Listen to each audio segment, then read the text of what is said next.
पति की बेवफाई का खौफनाक अंजाम। नीति और करण की शादी को 5 साल हो चुके थे। दोनों की जोड़ी देखकर हर कोई कहता था कि यह एक परफेक्ट कपल है। नीति एक सुलझी हुई और प्यार करने वाली पत्नी थी, जबकि करण एक बिजनेसमैन था जो अक्सर बिजनेस ट्रिप पर रहता था। लेकिन नीति को अंदाज़ा भी नहीं था कि उसके खुशहाल दिखने वाले रिश्ते में एक ऐसा राज छुपा है जो उसकी पूरी ज़िंदगी बदल देगा। नीति अपनी शादीशुदा ज़िंदगी में खुश रहने की कोशिश कर रही थी, लेकिन पिछले कुछ महीनों से करण का व्यवहार बदलने लगा था। वह हर वक्त अपने फ़ोन में व्यस्त रहता, रात रात भर घर से बाहर रहता और छोटी छोटी बातों पर झुंझला उठता। एक दिन नीति ने नोटिस किया कि करण हर रात किसी से व्हाट्सएप पर देर रात तक चैट करता है। जब उसने करण से पूछा तो उसने झुंझलाकर कहा, बिजनेस क्लाइंट से बात कर रहा हूँ, तुम्हें शक करने के अलावा कोई और काम नहीं है। नीति ने करण की बातों पर भरोसा कर लिया, लेकिन उसके दिल में कहीं ना कहीं एक अजीब सी बेचैनी थी। नीति के मन में शक घर कर चुका था। एक दिन जब करण नहाने गया तो नीति ने उसका फ़ोन चुपचाप चेक किया। उसके होश उड़ गए। करण की चैट्स किसी रिया नाम की लड़की से भरी पड़ी थी। दोनों के बीच इश्क भरी बातें थी। नीति के पैरों तले ज़मीन खिसक गई। उसका दिल ज़ोर से धड़कने लगा, लेकिन वह तुरंत कोई हंगामा नहीं करना चाहती थी। वह पहले पूरी सच्चाई जानना चाहती थी। नीति ने एक गुप्त प्लान बनाया। उसने अपने दोस्त समीर से मदद ली, जो एक हैकर था। समीर ने करण के फ़ोन की सारी लोकेशन ट्रैक करनी शुरू कर दी। अगली रात करण ने कहा, मुझे बिजनेस मीटिंग के लिए दिल्ली जाना है, 3 दिन बाद लौटूंगा। लेकिन जब नीति ने समीर से करण की लोकेशन ट्रैक करवाई तो सच्चाई कुछ और ही थी।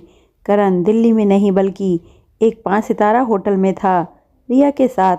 नीति का गुस्सा 7वें आसमान पर था, लेकिन वह अब भी शांत थी। नीति ने रिया के बारे में सब कुछ पता कर लिया। वह कोई साधारण लड़की नहीं थी, बल्कि वह एक ब्लैकमेलर थी। वह अमीर लोगों को अपने प्यार में फंसाकर उसका पैसा हड़प लेती थी।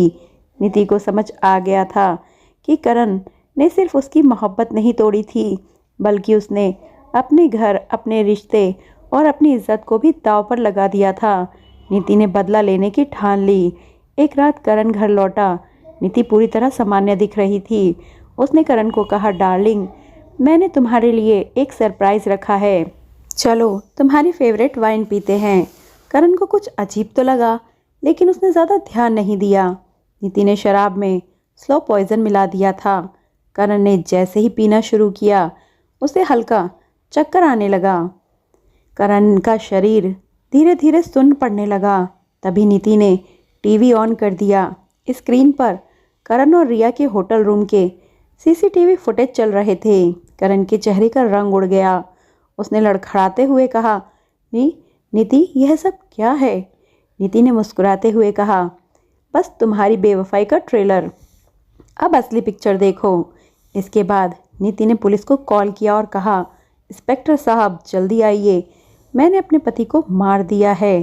पुलिस आई, लेकिन जब पोस्टमार्टम हुआ तो रिपोर्ट में आया कि करण की मौत हार्ट अटैक से हुई है। सभी लोग चौंक गए।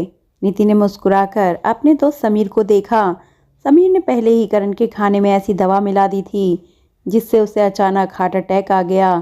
नीति निर्दोष साबित हो गई और करण की पूरी प्रॉपर्टी नीति के नाम हो गई। करण की मौत एक रहस्य बनकर रह गया। किसी को नहीं पता चला कि यह हत्या थी या एक नेचुरल डेथ, लेकिन नीति जानती थी कि उसने इंसाफ किया है। उसने करण की बेवफाई का ऐसा खौफनाक अंजाम दिया था जिसे वह भूल कर भी नहीं भूल सकती थी। दोस्तों, कहानी अच्छी लगे तो चैनल को ज़रूर सब्सक्राइब करें, वीडियो को लाइक करें। मिलते हैं अगली कहानी में। धन्यवाद।